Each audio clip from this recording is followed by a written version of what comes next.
Introduces us to the new Padres manager next.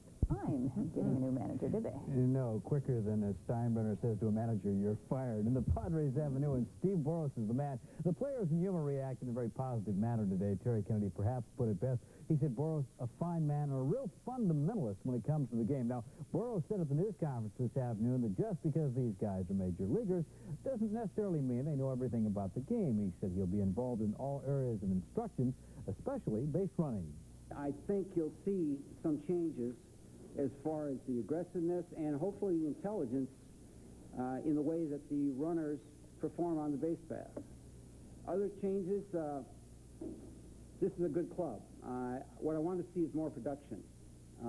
I don't think key players has the kind of years they're capable of, and I think that if this club stays healthy, if the key players have the kind of years that they're capable of, this club can contend. Boros made a couple of additions. The coaching staff, Harry Dunlop, will work the bench. Sandy Alomar will coach first base. Sandy, check your watch. It is 7 o'clock, and this is Eye on San Diego. 1, 2. You may have heard his music on TV spots or an office party. He's Wayne Foster. He's made a good living making good music for all of us to enjoy. Tonight we have an inspiring story about his life, his music, and his close-knit family. And I've always said to my family, you can do it. The only thing I don't do is cut wood on a circular saw. 1, 2, 1, 2.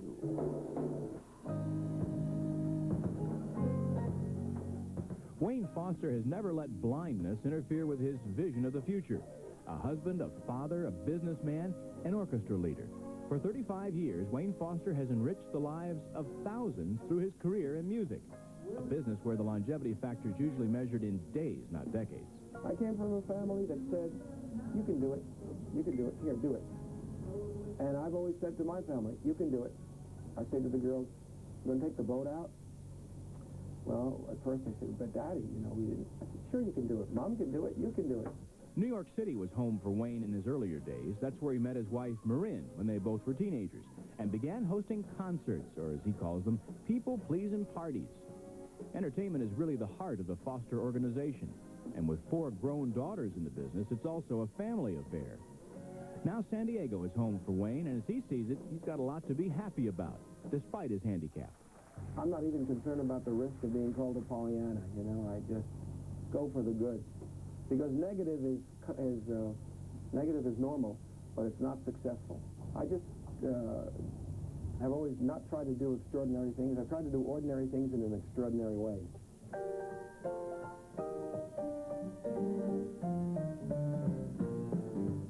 The latest addition to the Foster family is a 52-foot fishing yacht, aptly named Synergy. On this home away from home, Wayne serves as handyman, co-pilot, and chief mechanic. How does he tune the twin diesels?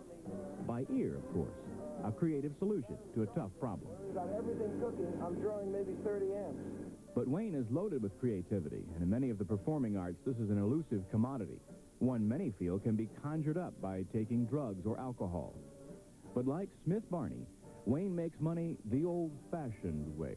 Well, you know the rest. It's a delusion to think people's artistic prowess is enhanced by hallucinogenic crap. I mean, that's absolutely an immature and unrealistic attitude.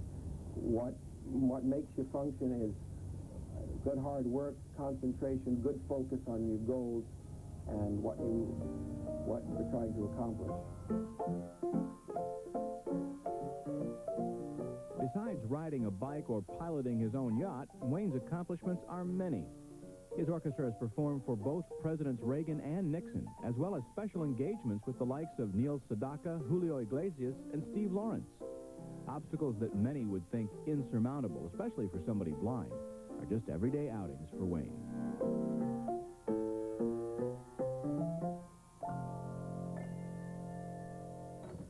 Wayne Foster has created a life for himself that even those with the gift of sight would envy. As a musician, he shares the lot of Stevie Wonder, Ray Charles, Jose Feliciano, and many others. He brings to the world his own special gift, his music, the common denominator that all people can share.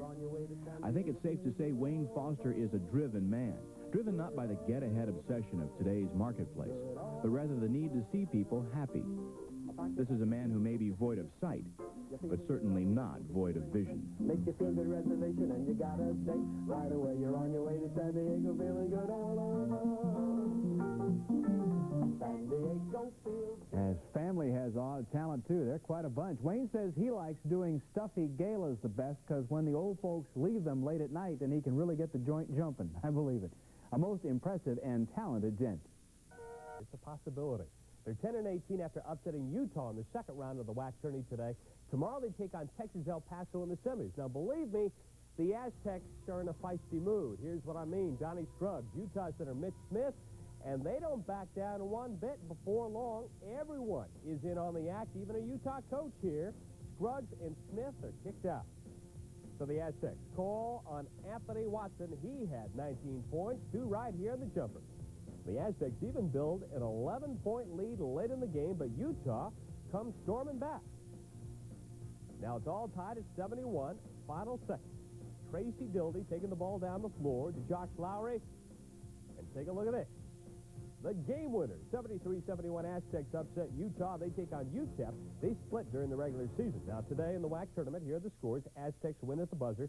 They take on Texas El Paso tomorrow night, again in the semis. Okay. You know, I could take the weekend off real quickly here. You know, in many ways, tonight typified the Aztec season. So close, yet so far. The Aztecs had their chances to pull off another big upset in the WAC tourney, but they lose 78-76 to Texas El Paso. The Miners move on, and the Aztecs end the season at 10-19. These two split during the regular season. And tonight was tied all the way. The drive here by Stephon Johnson. Johnson, tough early. 11 of his 18 points come in the first half.